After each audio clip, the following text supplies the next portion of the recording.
지금 그 왜 논란이 됐던 그 이하상, 권우현 등의 김용현 변호인들 네. 지금 보니까 법원행정처가 입장을 냈는데요. 서초 경찰서에 고발을 했다라는 지금 뭐 대법원이나 법원행정처 왜 아무 입장이 없느냐 이런 얘기들 많이 했었는데 지금 이제서야 이런 리액션들이 나오고 있습니다. 근데 너무 일찍 또 한다라는 생각이 드는 그렇죠. 겁니다. 이건 지금 뭐 사법부 쪽에서 대법원이나 법원행정처에서 왜 움직이지 않느냐라는 반응을 뭐 며칠 전부터 내놨는데 이제 와가지고 중앙지법보다 더 늦게 반응한 거잖아요. 그렇죠. 네. 지금 이 내용이 지금 속보로 나와가지고 잠시 뒤에 이 관련 이야기 나눌 때 좀 더 자세히 이야기 나누도록 하고요. 저 말씀드리는 순간 한겨레 논설실 권태호 실장께서 들어오셨습니다. 어서 오십시오. 안녕하세요. 예, 그 이제 9시 반에 예. 굉장히 이 지각 변동을 일으킬 만한 프로그램이 하나 등장했는데, 그렇죠. 뉴스 뷰리핑이라는 프로그램이 9시 반에 이렇게 짠 하고 태어나더라고요. 예, 한겨레 TV의 뉴스 뷰리핑. 예. 뉴스 뷰리핑이 아니 그냥 뷰리핑인데. 네. 아무튼 우리 권태호 죄송합니다. 예. 어쨌든 권태호 실장께서 지금 진행을 하고 계신데 다른 건 모르겠고 염색하셨어요? 예, 했는데 예. 다음엔 안 하려고요. 반응들이 굉장히 좋을 법한데 예. 왜 안 그리고 하시는 겁니까? 심지어 첫 방송에 노래도 하셨어요. 오. 깜짝 놀랐습니다. 그것도 이제 그만하려고요. 네, 방송 지금 이틀째 진행됐잖아요. 예. 어떠시던가요? 여기하고 너무 달라요. 요 자리하고 요 자리가. 여긴 편해요. 여긴 오늘 굉장히 편하네요 지금. 그래요? 네. 오늘 좋습니다. 편하시니까 가열찬 활약을 좀 기대해 보면서 이야기 나누도록 하겠습니다. 국가인권위 얘기를 좀 하겠습니다. 사실은 이 이야기도 하다 보면 한도 끝도 없이 이어질 수 있는 이야기인데 국가인권위가 출범 24주년을 맞았습니다. 근데 이 인권위가 지금 아시다시피 안창호 위원장 체제죠. 지금 위원장뿐만 아니라 일부 상임위원과 위원들 계속해서 문제의 어떤 논란의 중심에 서고 있는데 어제 인권위가요 그 헌법 존중 정부 혁신 TF 그 아시다시피 내란에 관련된 공직자들에 대한 인사 조치를 하겠다라고 TF를 만들었는데 이 TF를 인권위 내에는 구성하지 않기로 의결을 했다라는 뉴스가 나왔어요. 그 전원위원회가 어제 있었고 한석훈이라는 위원이 구두로 안건 발의를 제안했고요. 김용원 상임위원과 이한별 위원 등이 발의자로 참여했고 안창호 위원장이 반대까지 했고 그래서 이제 표결로 진행됐지만 반대 수가 많아서 가결이 됐다는 겁니다. 지금 제가 이름을 쭉 말씀드렸지만 안창호, 김용원, 한석훈, 이한별, 강정혜 위원 인권위에 있는 이 인물들은 지난 2월에 윤석열의 방어권 안건에 찬성했던 그런 인물이기도 합니다. 당시에 시민단체들 굉장히 강력하게 이 선전-선동 혐의로 내란에 지금 동참하고 있다라는 입장을 낸 바도 있었고 내란 특검에 고발까지 했었어요. 그 사람들 갑작스럽게 그 인권 문제를 살펴보겠다면서 수용돼 있는 구치소들도 찾아가서 그랬었죠. 예. 라고도 했죠. 그런데 이 사람들이 헌법 존중 정부 혁신 TF의 설치를 인권위 내의 설치를 반대한다라는 부분을 구두로 의견 올리고 표결해가지고 가결시켜 버렸단 말이에요. 이 인권위는 어떻게 우리가 이해를 해야 되나요? 이거 아마 다 기억하실 겁니다. 그 2월 10일 날 이게 2월 10일 날 의결했잖아요. 근데 그때 당시에 이제 1월 20일 날 서부지원 난동 사태가 있었고 2월 10일 날 전원위원회가 열린다고 하자 이 극우 지지층들이 막 인권위로 몰려갔어요. 그랬습니다. 캡틴 아메리카 복장 입고 뭐 입구 엘리베이터에서 사상 검증하겠다고 들어온 사람 체크하고 뭐 안창호 위원장 지켜야 한다고 그러고 막 그럴 때요. 그때 이걸 의결시켰던 거예요. 그러면서 이제 윤석열에 대해서도 이제 이 불구속 수사를 해라 뭐 이런 식으로 얘기를 하고 피고인의 인권이 중요하다 뭐 이런 얘기를 했었던 거죠. 예. 그래서 그때 당시 인권 왜 왜 몰려갔냐면 인권위원회 직원들이 이거 그렇게 하시면 안 됩니다라고 하고 반발하니까 그 인권위원들 직원들을 막겠다고 이 극우 지지층이 달려갔던 거거든요. 그래서 지금 이거는 셀프 면제 아닙니까? 셀프 면제. 그렇죠. 혹시 헌법 존중 TF에서 이제 어떤 일이 생길 수도 있을까봐. 그러니까 저는 헌법 존중 TF에 대해서 뭐 찬반 양론을 펼 수 있다고 하지만 생각합니다만은 이거는 이분들은 좀 조사를 해야 될 것 같아요. 네. 자, 뭐 말씀을 계속 나누겠지만 말씀드리는 순간 우리 신인규 변호사가 도착을 하셨습니다. 어서 오십시오. 네, 안녕하세요. 예. 신인규 도착과 동시에 박영식은 어떻게 하죠? 아니 남아있으라는 거 입도 뻗거다기 기회도 안 주고. 저 뒤에 시간이 괜찮은 거죠? 네, 괜찮습니다. 그래요. 그럼 있어요. 같이 가. 오늘은 여러분 신인규 변호사도 뒤가 열려 있는 날입니다. 오늘 아주 필리버스터 가능합니다. 예, 오늘 아주 그냥 작사를 내버리자고요. 예. 좋네요. 인권위 관련 이야기를 좀 더 해보자면, 자, 인권위원회라는 그 이름에 걸맞지 않은 행보들을 뭐 한두 번 본 게 아니란 말이에요. 심지어 이번에는 관련 TF 설치까지 그들이 반대한다. 그러니까 말하자면 본인들이 조사 대상이 될까봐 그런 거 아니에요. 사실 일단 먼저 이 그 인권 TF 그 헌법 위반과 헌법 소원하는 TF라는 그 성격을 좀 이해를 아까 이제 시장님께서도 이제 찬반이 있을 수 있다. 뭐 여러 가지 의견이 있을 수 있는데 기본적인 전제를 어제 이제 김민석 총리도 그렇게 밝힌 바가 있는데 나오게 된 계기가 일단 정부에서는 내란과 관련된 부분이 신속하게 정리가 될 것으로 기대를 했었고 그러면 정부는 정부 할 일을 하려고 했었는데 이게 시간이 늘어지다 보니까 정부는 정부 나름대로 행정을 해야 되고 대표적으로 연말도 하고 인사도 해야 되는데 이게 정리가 안 되다 보니까 그걸 기다리고 있으면 이 내란과 관련되어 있는 사람들마저도 승진전부하는 그런 황당한 일이 벌어질 수밖에 없다. 대표적인 게 이제 이 문제를 먼저 가장 많이 제기했던 게 군인권센터 임태훈 소장인데 내란 버스에서 탑승했던 사람들 그때 계룡대에서 서울로 오려고 했던 사람들 중에서도 승진 인사에 포함되어 있더라는 문제 제기를 했지 않습니까? 그게 계기가 돼서 김민석 총리가 이거는 막 모든 공무원들을 무슨 이렇게 막 산업 비제하면서 그게 아니라 우리가 그런 정도의 대상이 되는 사람들은 나중에 처벌 여부를 따라서 먼저 선제적으로 걸러내야 하지 않겠느냐라는 거였는 겁니다. 근데 이거는 이제 또 일본에서는 마침 막 크게 증폭시켜가지고 뭐 휴대전화를 다 들여본다는 둥, 뭐 사찰이라는 둥 이렇게 얘기를 하고 있으니까 그게 아니라는 전제 하에서 얘기를 들어봐야 되는 거예요. 그러면 국가인권회에서 그 문제에 딱 걸리는 사람도 누구냐? 안정월 김영원이에요. 그러니까요. 그러니까 자기들 스스로 내 목을 내가 질 수는 없지 이게 되는 거예요. 저는 인권위 이런 상황을 보고 나서 이래서 헌법 존중 태스크포스가 필요한 거구나라는 생각을 하거든요. 한편으로는 좀 다행이기도 합니다. 왜냐하면은 여전히 국가기관이나 헌법기관에 존재하는 공무원들 중에 우리가 굳이 찾아내고 조사해서 노력하지 않아도 내가 여기 있습니다라고 빼꼼하고 손드는 사람들이 있잖아요. 바로 그 사람들이 여기 인권위에 존재하는 극우 인간들을 위해서 그들의 인권만을 철저하게 비호했던 인권위원들이라고 저는 보고요. 차제에 잘 됐다라는 생각이 들어서 이분들은 어차피 지금 고발돼 있는 상태이기도 하고 조사와 수사를 통해서 실제 내란 세력에 준하는 히스토리가 있다라고 하면 단죄해야 된다고 생각하고요. 한편으로는 조금 고민되는 부분은 이런 사람들을 보면서 내가 과거에 소극적으로 내란에 가담했던 공무원들이 정부 조직 내부에 여전히 존재한다면 그분들은 쏙 숨어서 자신의 존재를 들키지 않으려고 할 거거든요. 그래서 헌법 존중 태스크포스가 전격적으로 가동되는 것이 중요하다 이 말씀 드리겠습니다. 이 TF에 앞서서 신인규 변호사는 꾸준히 특별법을 주장을 했었어요. 오래됐어요. 그러니까 그만큼 이 내란 가담 세력들을 정리하는 것이 중요하다라고 보는 거잖아요. 근데 국가인권위원회입니다 여기가. 그리고 이 사람들이 스스로가 이 TF마저도 반대하는 걸 가결시켜 버렸단 말이에요. 근데 정작 이 사람들 말고요, 인권위에 있는 직원분들은 지금 보면 과장급부터 청년 직원들까지 실명으로 위원장 사퇴를 촉구하고 있고요. 또 전임 인권위원장, 또 인권위원 이런 분들이 20명이 넘는 사람들이 성명을 냈습니다. 그러니까 검찰 내부 게시판 그 이프로스 그건 언론에 무진장 나오잖아요. 난 차라리 인권위 내부 게시판이 지금 보도가 돼야 된다고 봐요. 여기가 어떤 상황인지.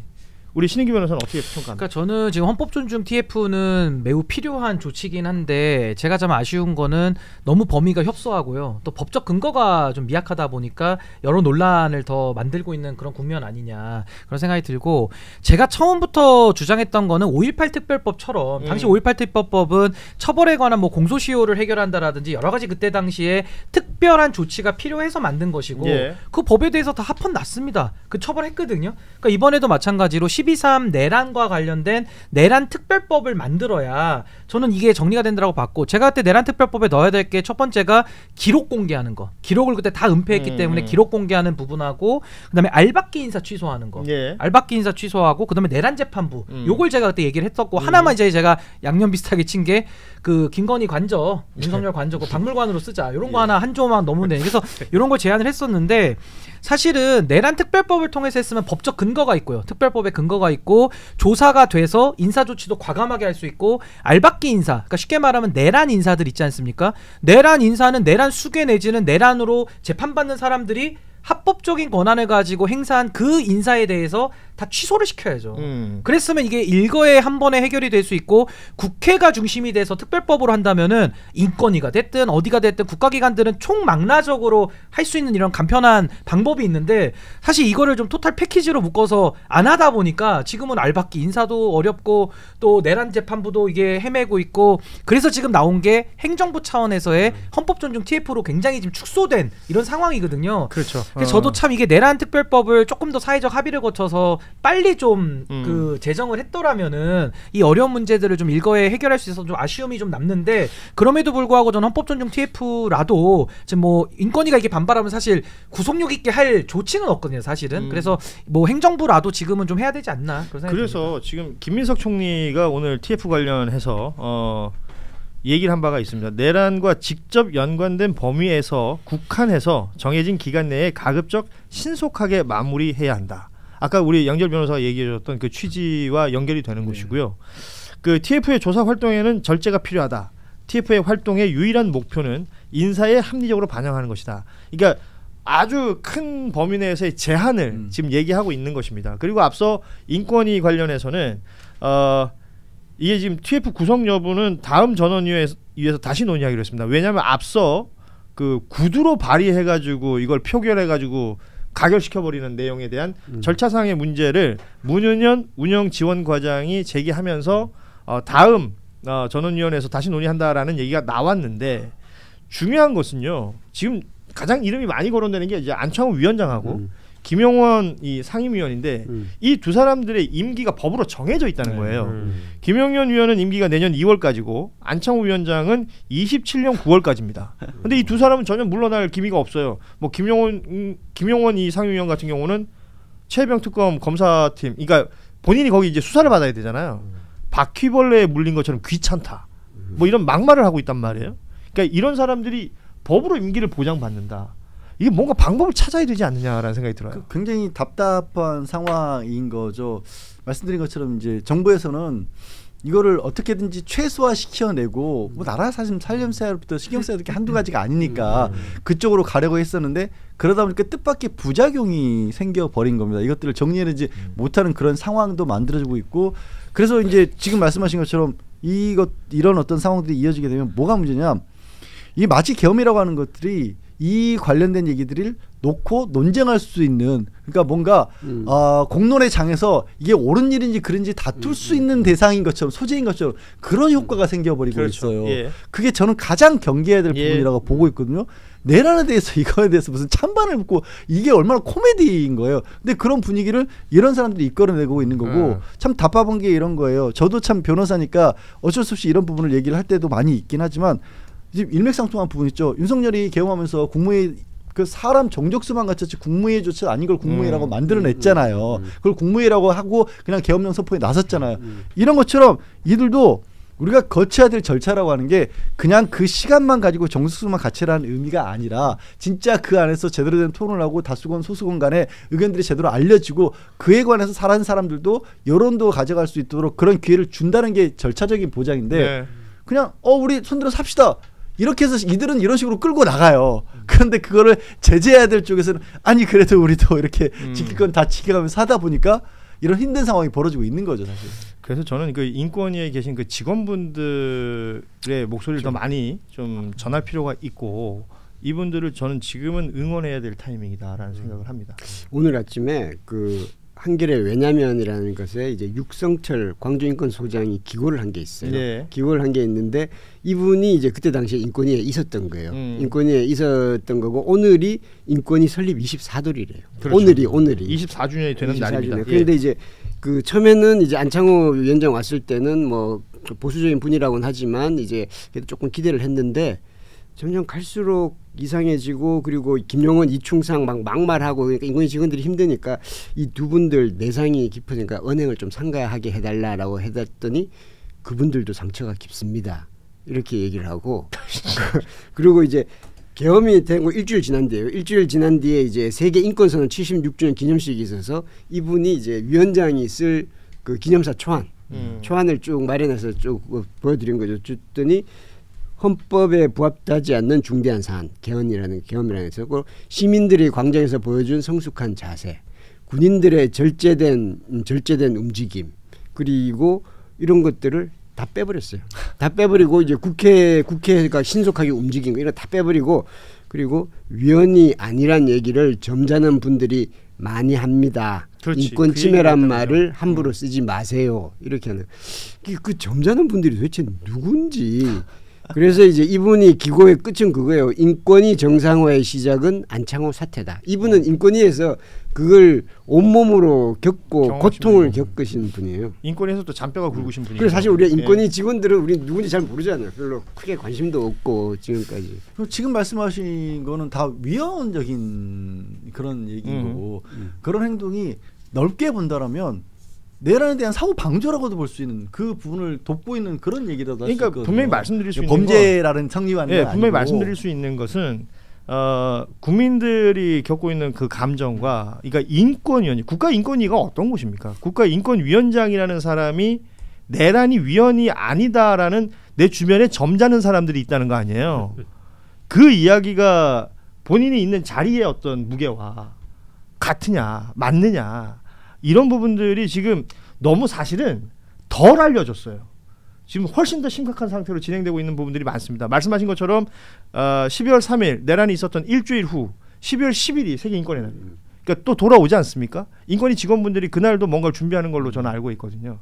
그러니까 이런 것들을 우리가 좀 더 중심적으로 봐야 된다.